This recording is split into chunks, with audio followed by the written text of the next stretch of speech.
Oke, Assalamualaikum warahmatullahi wabarakatuh. Kami dari kelompok 2 akan mempresentasikan hasil diskusi kami mengenai materi hakikat organisasi dan kode etik profesi pendidikan. Nah, kami dari kelompok 2 yang beranggotakan ada Karna Setia, kemudian saya sendiri Deski, kemudian ada Delon, dan ada Dia. Nah, materi yang pertama itu ada hakikat organisasi. Hakikat organisasi yaitu manusia sebagai makhluk sosial dalam kesehariannya selalu berada dalam suatu kelompok masyarakat tertentu. Nah, kelompok-kelompok tersebut bisa berupa kelompok rumah tangga, tempat kerja, kelompok sosial, kelompok usaha, dan sebagainya. Dan setiap kelompok tersebut memiliki beberapa ciri, diantaranya. Nah, pertama itu bergerak dalam satu bidang tertentu. Yang kedua ada mempunyai tujuan-tujuan tertentu. Yang ketiga ada mempunyai tata cara dan prosedur kegiatan tertentu. Yang keempat memiliki satu atau lebih pemimpin. Yang kelima memiliki anggota yang jelas. Yang keenam memiliki uang atau sumber dana. Yang ketujuh memiliki sarana tempat berkumpul. Kemudian dari beberapa ciri yang dikemukakan sebelumnya, diketahui bahwa manusia pada dasarnya selalu berada dalam lingkungan dan lingkaran organisasi. Dan beberapa ahli mendefinisikan organisasi tersebut sebagai berikut. Yang pertama ada ahli yang bernama Sondang Siagian mendefinisikan atau mengemukakan organisasi itu sebagai suatu bentuk perserikatan manusia yang mempunyai tujuan tertentu. Kemudian ada ahli Abdul Ghani yang mengemukakan organisasi sebagai suatu mekanisme atau struktur yang memungkinkan setiap yang memiliki hidup dan kehidupan bekerja secara efektif. Organisasi adalah susunan manusia, peralatan, dan fasilitas dalam suatu wadah pengaturan tertentu untuk mencapai tujuan dan sasaran yang sudah ditentukan.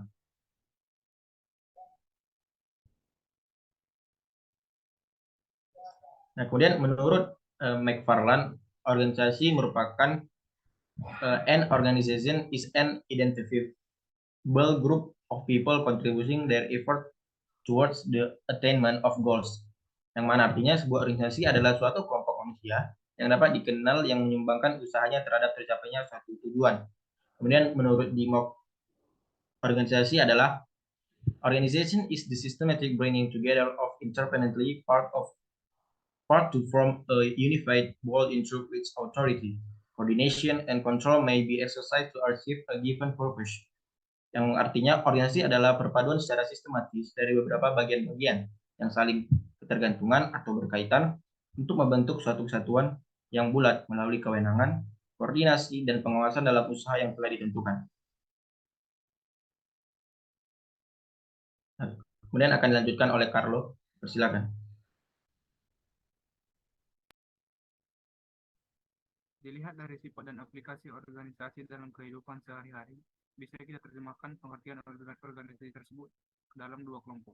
Yang pertama, organisasi yang bersifat statis, yaitu organisasi sebagai wadah atau wahana untuk mencapai tujuan secara bersama-sama dan juga dilakukan secara bersama-sama dengan konsep harus ada pembagian tugas yang jelas kepada setiap anggota, ada pembagian wewenang dan tanggung jawab, ada hubungan dan tata kerjanya. Yang kedua, organisasi yang bersifat dinamis. Dalam hal ini, pengertian organisasi dilihat dari sudut dinamikanya, aktivitas atau tindakan dari pada suatu hubungan yang terjadi dalam organisasi itu, baik yang bersifat formal maupun informal. Misalnya, hubungan antara atasan dan bawahan, berhasil atau tidaknya suatu tujuan yang hendak dicapai dalam organisasi sangat dipengaruhi oleh faktor kemanusiaan atau atasan dan bawahan. Nah, dari beberapa pengertian dan definisi organisasi yang dikemukakan, bisa ditarik kesimpulan bahwa organisasi merupakan wadah untuk manusia berkumpul dan berkelompok dalam mewujudkan dan mencapai tujuan yang sama dan dilakukan secara bersama-sama. Dalam mencapai tujuan organisasi, perlu juga diperhatikan bahwa setiap organisasi memiliki tujuan dan prinsip yang berbeda.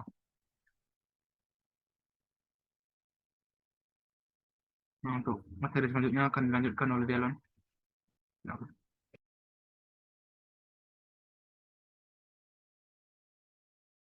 Oke, materi selanjutnya adalah kode etik profesi kependidikan. Kode etik profesi pendidikan adalah norma yang menjadi pedoman tingkah laku tenaga kependidikan dalam menjalankan tugasnya di lingkungan kependidikan. yang dimana kode etik ini berlaku pada tenaga pendidik atau tenaga kependidikan dengan tugas yaitu mentransformasikan, mengembangkan, menyebarluaskan ilmu pengetahuan, teknologi, seni melalui pendidikan, penelitian, dan pengabdian terhadap masyarakat. Kode etik profesi kependidikan dibuat dengan tujuan antara lain, yang pertama ada sebagai pedoman dalam menguasai perilaku untuk proses serta memutuskan apabila terjadi pelanggaran kode etik dan peraturan perundangan oleh tenaga pendidikan. Yang kedua ada menciptakan hubungan yang harmonis antara tenaga kependidikan dengan institut, dosen, sesama tenaga pendidikan, mahasiswa, dan masyarakat. Menciptakan suasana kerja yang ketiga, menciptakan suasana kerja yang kondusif di lingkungan kerja maupun instansi pendidikan. Yang keempat ada membangun kepribadian tenaga pendidikan agar memiliki akhlak yang mulia. Selanjutnya adalah beberapa kode etik profesi kependidikan yang harus dipatuhi. Yang pertama ada tenaga pendidik atau kependidikan wajib. Nah, jadi di tenaga pendidik atau kependidikan wajib ini terbagi menjadi ada beberapa bagian.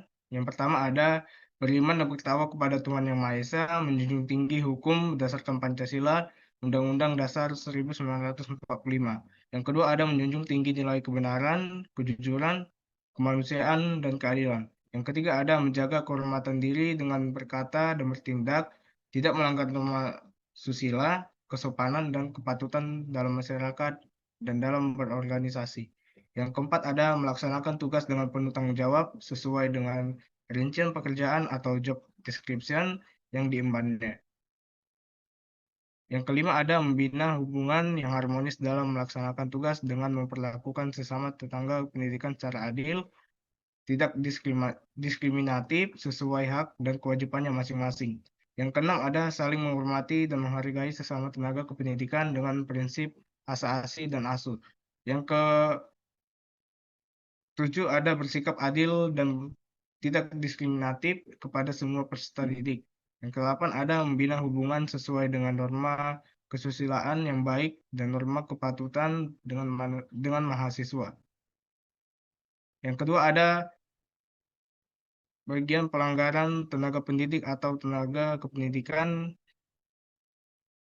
menjadi beberapa bagian. Yang pertama ada bersikap dan bertindak yang mencemarkan nama baik institut. Yang kedua ada melalaikan tugas yang diberikan institut. Yang ketiga ada melakukan perbuatan yang menimbulkan kerugian pada institut, dosen, sesama tetangga pendidikan, mahasiswa, dan masyarakat seperti melakukan penipuan, pencurian, atau penggelapan barang dan uang milik institut. Yang keempat ada melakukan perbuatan yang tidak menyenangkan terhadap dosen, mahasiswa, sesama tenaga pendidikan, dan masyarakat, seperti menyerang, menganiaya, mengancam, atau mengintimidasi sesama pegawai lain di lingkungan kerja. Yang kelima ada berperilaku dusta, fitnah, dan khianat dalam melaksanakan tugas. Yang keenam ada melakukan pelanggaran susila dalam bentuk perkataan, tulisan, gambar, ataupun tindakan. Yang ketujuh ada menggunakan bahasa yang mengabaikan etika dan sopan santun dalam berkomunikasi atau berekspresi baik secara lisan maupun tulisan. Yang kedelapan ada melakukan perbuatan asusila dan asosial, antara lain melakukan pemerasan terhadap orang lain, berjudi, mabuk-mabukan, dan menggunakan narkoba. Selanjutnya akan dilanjutkan oleh dia.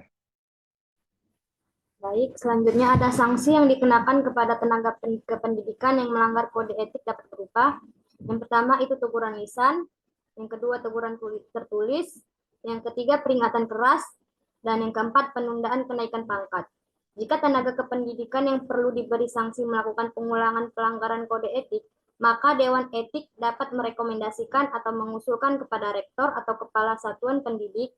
Yang pertama itu menurunkan pangkat, lalu pemecatan pensiun, dan penghentian dengan hormat atau dengan tidak hormat. Nah, selanjutnya kesimpulan yang dapat kami tarik pada materi kali ini yaitu profesi kependidikan mengandung dua kata, profesi dan kependidikan. Profesi adalah pekerjaan khusus yang harus memenuhi persyaratan keahlian, tanggung jawab, dan kesejawatan. Pendidikan adalah mempengaruhi anak dalam membimbingnya supaya menjadi dewasa. Jabatan profesional guru harus memiliki kriteria persyaratan profesional.